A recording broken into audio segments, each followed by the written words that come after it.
Bonjour à tous, c'est Oli Cap. Aujourd'hui, nouvelle vidéo, on va parler d'un extrait de Touche pas à mon poste qui a bien marché récemment. C'est un extrait où l'influenceuse Polska parle, il parlait d'immigration, il parlait d'insécurité, je crois, même pas d'immigration, il parlait d'insécurité. Et étrangement, Polska se sent plus en sécurité en Pologne qu'en France, va savoir pourquoi.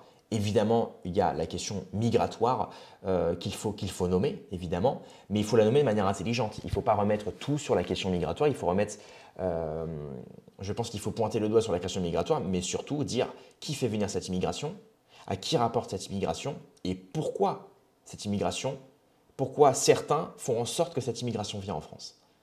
Eh oui, parler d'insécurité, c'est marrant, mais qui prospère cette insécurité? On va répondre à la question. On va d'abord regarder l'extrait de Polska qui a fait parler et ensuite on discute de tout ça. De ce qui se dit. Bah, moi, Vous trouvez qu'il y a plus d'insécurité ou pas du tout? généralement, je peux être d'accord avec Gilles, mais là, je trouve que tu dis n'importe quoi. Par exemple, moi, je me sens pas du tout en sécurité en France, et on peut dire que c'est parce que je suis exposée. Mais même quand je n'étais pas exposée avant, je me sentais pas en sécurité. Par exemple, dans mon pays d'origine, en Pologne, je me sens 10 000 fois plus en sécurité qu'en France. Mais partout, dans tous les pays, il y a énormément de pays. On se sent beaucoup plus. Moi, je suis allé en Espagne. Portugal. Je suis allé en Espagne, on est beaucoup plus en sécurité. En Espagne, au Portugal, à Londres, en Grande-Bretagne, on est beaucoup plus en sécurité. En Italie, n'en parlons pas. On est aux États-Unis aussi, au Japon, alors n'en parlons même pas.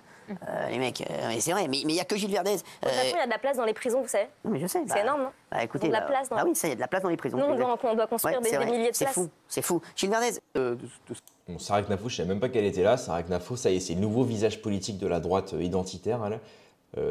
L'État profond est en train de la mettre en avant et à mon avis, c'est pas pour rien. C'est parce qu'ils ont besoin de. Là, ils renouvellent toutes les cartouches politiques. Là. C'est assez intéressant. Bref, donc là, Polska, ce qu'elle nous dit. Donc Hanouna, il lui dit, est-ce que vous sentez de l'insécurité? Parce qu'en fait, il parlait d'insécurité. Gilles Verdez, évidemment, le bourgeois qui vit dans le 16e, qui lui, évidemment, s'est fait rentrer l'immigration, mais pas chez moi. Ça c'est marrant. C'est vraiment le discours classique du mec de gauche malhonnête, hein, qui justement, le parler de la question sociale, parle de la question sociétale, qui est la plus grande trahison de la gauche française.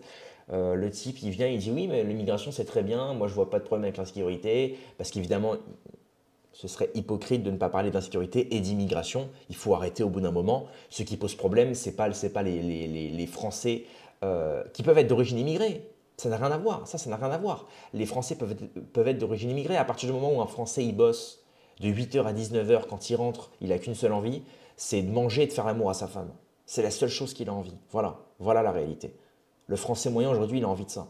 Quand il rentre du boulot, il a envie de décompresser, il a envie de se faire cuire sa petite boîte de raviolis, de faire l'amour à sa femme et de regarder TPMP ou les vidéos de Kentra Actu. Peut-être.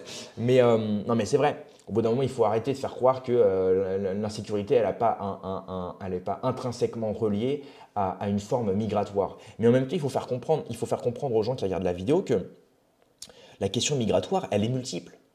Elle est multiple. Déjà, il faut comprendre que quelle immigration on fait rentrer dans notre pays?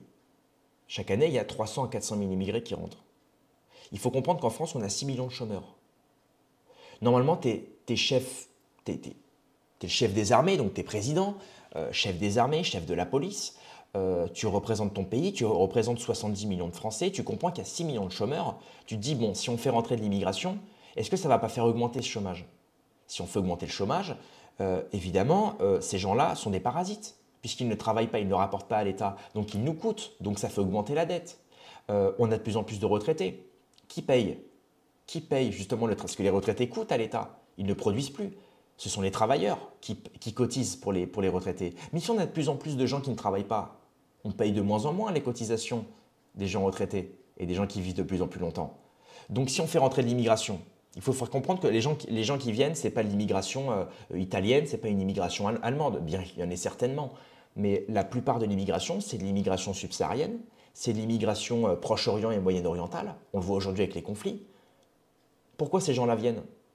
Parce qu'évidemment, ces pays-là sont en guerre, ces pays-là sont complètement instables économiquement, ces pays-là ne produisent pas assez, ces pays-là n'ont pas assez de travail pour ces gens-là. Donc, nous, on est gentils, on les fait venir parce que on est gentil, on est humaniste, parce que notre pays est d'origine chrétienne, donc il y a ce fameux tendre la joue, tendre la main, cet humanisme très christique en réalité, qui s'est transformé en humanisme républicain. Cette solidarité, hein, liberté, égalité, fraternité, solidarité.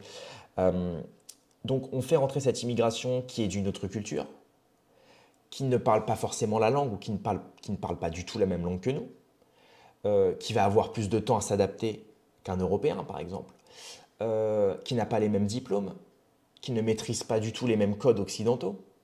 Donc moi je ne suis pas contre. Dans l'idée je ne suis pas contre. C'est très bien qu'on fasse venir un Chinois, un Pékinois à 120 QI qui sort d'école d'ingénieur, pourquoi pas. Mais ce n'est pas eux qui viennent. C'est pas eux. Et vous savez, tout ça, Marx, il le résume très bien. Il en parle dans le Grand Capital.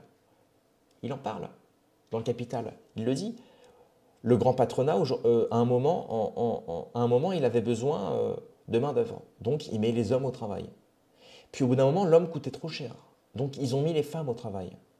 Puis, ils ont mis les enfants au travail. C'est là où il s'est révolté, Marx. C'est là où il a commencé, d'ailleurs, à travailler à commencer son travail intellectuel de critique du capital, parce qu'il s'est rendu compte que le capital, à des fins financières, devait exploiter au-delà des hommes, et au-delà d'exploiter le temps des hommes en les payant une misère, il exploitait les femmes et les enfants.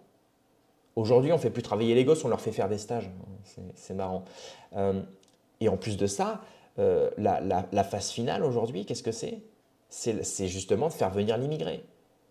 Vous savez, il y a la fameuse phrase, qu'est-ce que c'est? C'est 3 Chinois travaillent pour un Américain. Aujourd'hui, c'est un subsaharien qui vaut je ne sais combien de... Ah oui, vous le savez, c'est les mêmes qui font les boulots durs. Donc il faut comprendre que le grand capital a des fins financières pour faire baisser les salaires, pour arranger le grand patronat. Il fait venir justement des immigrés pour justement, déjà évidemment, augmenter la dette. C'est évident, je vous l'ai expliqué avec le chômage, mais surtout parce que le travailleur français coûte trop cher. Le travailleur français coûte trop cher. Il veut travailler dans des bonnes conditions, avec tous les syndiqués qu'on a en plus. On veut des bonnes conditions de travail, on veut ceci, on veut cela, ok, très bien. Mais croyez-moi, le mec qui sort d'un pays en guerre, le mec qui sort d'un pays où il y a la famine, lui, il s'en fout des bonnes conditions de travail. Lui, il veut juste un boulot. Il veut juste un boulot et un logement. Donc forcément, il accepte tout. Contrairement aux Français qui, lui, Français au chômage, il touche 1400 balles de chômage. Bon, bah pourquoi il irait bosser? Il va bosser pour 1600 pour gagner 200 € de plus? Non, il n'accepte pas. Donc forcément, tout ça, il faut comprendre que c'est une machine économique. C'est un circuit économique. Donc pour en revenir à, parce que évidemment je digresse, mais c'est un besoin nécessaire. Hein. C'est pour comprendre. Hein. Apprendre, c'est comprendre. Donc il faut comprendre que l'immigration qui vient, la plupart ne travaillent pas, parce qu'évidemment, on n'a pas de travail à leur fournir. Et s'il y a du travail, c'est du travail au black, payer une misère, justement, c'est de l'exploitation en réalité. Hein. C'est de l'exploitation. Pas bien sûr. Mais encore une fois, il n'y a que les Gilles Verdez ou les mecs de gauche qui sont contents de faire venir l'immigration qu'ils ne subissent pas. Et puis c'est bien parce qu'au moins ils ont des livreurs Uber Eats qui leur livrent la bouffe ou qui nettoient leur chambre d'hôtel. Oh, c'est super.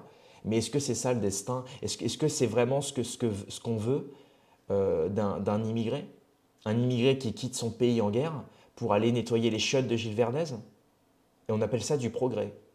Et ceux qui se révoltent contre ça, on les traite de fachos? Donc moi, je serais un facho parce que je suis contre le fait de dire « Oui, le destin d'un Africain, c'est de nettoyer mes chiottes ou de me livrer ma bouffe ». Vraiment? Vraiment? Ah ouais. Ah ouais, le débat intellectuel en France a vraiment baissé. On n'est plus à l'époque des Lumières, là. Ah ouais, non. Là, la lumière, elle s'est éteinte. Hein. Paris, ville des Lumières, là, c'est Paris, ville du gruyère. Ah ouais, non, là, il y a du fromage qui me tombe dessus, je vous jure. Ah non, c'est terrible. C'est terrible. Et c'est vraiment, ça, c'est ce genre de choses que je traite en vidéo. C'est des choses qu'on n'entendra jamais sur les plateaux télé. On ne parle que des conséquences. On ne parle que des fruits qui tombent. C'est effrayant. Donc, pour en revenir à la vidéo, donc la plupart de l'immigration, c'est une immigration parasitaire qui ne fout rien, qui vit des aides ou pas forcément, ça reste aussi un mythe. Hein. La plupart des Français touchent des aides aussi, hein, je veux dire, et c'est pas quelque chose de mal en soi. Mais il faut comprendre qu'à force de faire venir de l'immigration, avec un taux de chômage qui augmente, avec des entrepreneurs qui ferment leur entreprise au bout de 3 ans pour la plupart, les entreprises qui ne survivent plus, du travail de moins en moins payé, un pouvoir d'achat qui baisse, une inflation qui augmente. Tout ça avec une immigration qui vient, qui elle n'a pas les mêmes codes culturels, qui n'a pas les mêmes codes phonétiques que nous, qui n'a pas les mêmes codes, la même manière de vivre, etc. Bah forcément, ça peut que créer le chaos, ça peut que diviser. Ça peut que diviser. Mais est-ce que c'est pas ce que veut l'État profond? Est-ce qu'ils veulent pas justement qu'on se divise entre Français? Est-ce qu'ils veulent pas qu'on se divise? Est-ce qu'ils veulent pas qu'on... Vous savez, c'est avec le chaos qu'on règne. Parce que s'il y a le chaos, vous pensez que le peuple français il va remettre sa confiance en qui? Vous sortez dans la rue, y a des mecs, des toxicos à Porte de la Chapelle qui vous agressent. Vous allumez les réseaux sociaux, vous voyez qu'il y a 140 agressions par jour. Bon, bah c'est bien, on vous maintient dans la peur. Vous allumez les médias, c'est la faute à ceci, c'est la faute à cela. On vous annonce que des mauvaises nouvelles. Tout ça, c'est du chaos prémédité, organisé. Justement pour justement que vous soyez complètement contrôlé par la peur. On vous féminise, comme ça la raison elle disparaît. Vous laissez place à l'émotionnel et au pathos. Comme ça, voilà, vous vous dites, oh là là, moi j'ai peur. En qui on remet sa confiance quand on a peur, quand on est terrorisé, quand on est petit, on remet sa confiance aux parents. Et quand on est grand et qu'on est dans le monde des adultes, on remet sa confiance en qui? Au chef d'État. Bah, bien sûr. Vous savez, c'est Thomas Hobbes qui le dit. Il dit un peuple, il remet son entière confiance à un chef d'État à partir du moment où il lui apporte la sécurité. Si votre chef d'État il vous dit, je ne vous inquiétez pas, la sécurité, avec moi, vous aurez la sécurité, bah évidemment, vous avez peur. Vous avez peur. Du matin au soir, vous allumez la télé, vous avez peur. Vous regardez les informations, vous avez peur. Toute cette peur, elle est fabriquée en plus, vous ne la vivez pas réellement. Certains la vivent, oui, effectivement, mais la plupart du temps, vous ne la vivez pas. Éteignez les écrans, éteignez la télé, éteignez vos téléphones, coupez-vous de l'actualité et des réseaux sociaux, vivez votre vie. Vous allez voir que la plupart du temps, c'est une peur qu'on fabrique. C'est une peur qui n'existe pas. Bien que je ne la nie pas. Évidemment, elle existe. Évidemment, il y a des agressions. Évidemment, il y a des, surtout dans les grandes villes. Mais la plupart du temps, c'est des scénarios qu'on se fait. C'est des scénarios. Ce sont des scénarios. Et tout ça, c'est une peur, justement, encore une fois, fabriquée. Pour pouvoir régner, pour pouvoir mieux régner. Évidemment. Et pour éviter de se rebeller. Aussi. J'avais déjà expliqué dans une vidéo que l'immigration aussi, le grand capital fait venir l'immigration parce que c'est une immigration qui, elle, n'a aucun but de se rebeller. Donc si on fait venir de plus en plus d'immigration qui en plus se mélange à la population française, pourquoi vont-ils se rebeller? La France, ce beau pays qui leur offre un boulot ou qui leur offre des aides, un logement, qui leur offre un meilleur confort que dans leur pays qui, lui, est en guerre, qui a foutu ce pays-là en guerre, hein? Qui a commandité des attaques pour foutre ce pays en guerre? Pareil, il faut s'y intéresser. Mais pourquoi un étranger se rebellerait, un migrant ou un étranger, oui, on peut me dire un étranger, se rebellerait alors que l'État lui offre tout? Ou en tout cas, il lui offre un meilleur confort que le pays dans lequel il était. Ben voilà. Le seul qui est digne de se rebeller, c'est le Français de souche. Et le Français de souche, aujourd'hui, on l'écrase. On l'humilie, on le bafoue.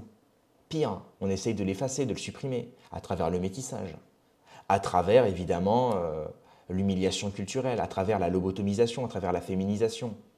Eh ouais, on lui met du porno accessible tout le temps, on lui met de l'actualité, on lui met du divertissement, comme ça il s'abrutit, il se féminise, et en plus il se vide les couilles, comme ça il n'a aucune raison de se rebeller. C'est très juste. La dernière fois que c'est arrivé, on appelait ça les gilets jaunes. Voilà. Christophe Détanger, pour ceux qui ont connu, le boxeur gilet jaune, bon bah voilà. Des mecs comme ça, il t'en faut 150. Et le pays, c'est bon, tu le mets à mal. Mais bon, fabriquer 150 Christophe Détinger, c'est compliqué, c'est très dur en France. Parce que dès qu'il y en a un qui montre un petit peu de virilité, un petit peu de, qui remet un petit peu, qui met les couilles sur la table, en général, le système fait tout pour le... On l'a vu avec Alain Soral, interdit de résider en France, il s'est aujourd'hui exilé en Suisse. On l'a vu avec Hervé Ryssen, mis en tôle pendant 1 an. On l'a vu avec Yvon Benedetti, endetté jusqu'à la fin de sa vie. Voilà. Les gens qui mettent leurs couilles sur la table sont complètement humiliés, bafoués et stérilisés par l'État. D'une quelconque manière, financière, fiscale, judiciaire. On vous empêche. Et puis le reste, bah ça va, c'est des faux dissidents, ils sont sur Internet. Du moment qu'ils sont sur Internet, c'est pas très grave. Dès qu'ils agissent dans le réel, là par contre, l'État y fait attention. Voilà. Donc si Polska se sent en insécurité, c'est évidemment pour une question d'abord évidemment de migratoire, évidemment, mais aussi parce que l'État fabrique cette insécurité. Il la fabrique fictivement, mais aussi réellement. Il fait en sorte qu'en faisant venir non pas des Pékinois à 142 QI, mais en faisant venir des Somaliens qui n'ont pas les mêmes codes et les mêmes cultures et qui sortent de pays en guerre ou de pays dans lesquels il y a une culture qui est complètement paradoxale à la nôtre, qui est complètement à l'inverse de la nôtre. Forcément, un mec qui vient et qui a l'habitude de siffler les femmes dans la rue, qui a l'habitude un mec extérieur à notre culture qui pour lui ne connaît pas MeToo, ne connaît pas tout ça, qui n'a pas les codes de la galanterie, qui n'a pas les codes européens, forcément c'est logique. C'est logique que les femmes se sentent en insécurité après. Quand une femme elle est éduquée à Disney, à la galanterie, à cette espèce de culture un petit peu européenne, bourgeoise, ah bah ça change. Sur le terrain du réel, quand tu as un Somalien qui te siffle au bord d'un PMU tabac, sa clope à la main et son café sur la table, ça change. Ah bah ça change, je te le garantis. C'est sûr. Donc forcément, évidemment, quand Polska va en Pologne, c'est quoi le rapport, c'est quoi la différence entre la Pologne et la France? Bah la Pologne, ils ont arrêté. La Pologne, ils ont arrêté. Déjà, c'est le christianisme qui régit le pays, mais surtout, ils ont arrêté de faire venir de l'immigration de merde. Ou en tout cas, ils limitent les dégâts, même s'ils sont obligés aussi, à travers un agenda, ils limitent les dégâts. Puis les pays de l'Est, on sait très bien que il y a 1000 fois plus de sécurité qu'en Europe de l'Ouest, où nous, on se soumet intégralement à l'agenda européen. Intégralement. Mais tout ça, ça va venir. Il ne faut pas croire que les pays de l'Est, c'est un non, ça va venir aussi. Mais ça dépend aussi. Il y a des pays qui réagissent plus fermement. Je pense qu'en Russie, les Somaliens, ou je sais pas qui, je dis Somaliens depuis tout à l'heure, mais vous avez compris, on parle de toute cette Afrique qui malheureusement soit est en guerre, soit est instable économiquement, ou même de ce Proche et Moyen-Oriental qui est complètement divisé, fracturé, fragmenté, vous avez compris. On méprise personne ici, vous l'avez bien compris. Mais maintenant, il faut reconnaître qu'il y a quand même une grande différence entre le Pékinois qui a 142 QI, qui sort d'école d'ingénieur, et le Somalien qui a seul pour but dans la vie de errer dans les centres commerciaux avec un Opinel dans la main. Parce que tout ça, il y a aussi une lobotomisation à travers le rap, à travers la culture, à travers le divertissement facilement accessible. Ce qui est facilement accessible, c'est le rap, c'est Netflix, c'est tout ce divertissement prolétarien nauséabond qui vous maintient dans une certaine forme d'incultisme, dans une certaine forme d'abrutissement qui vous empêche de vous élever.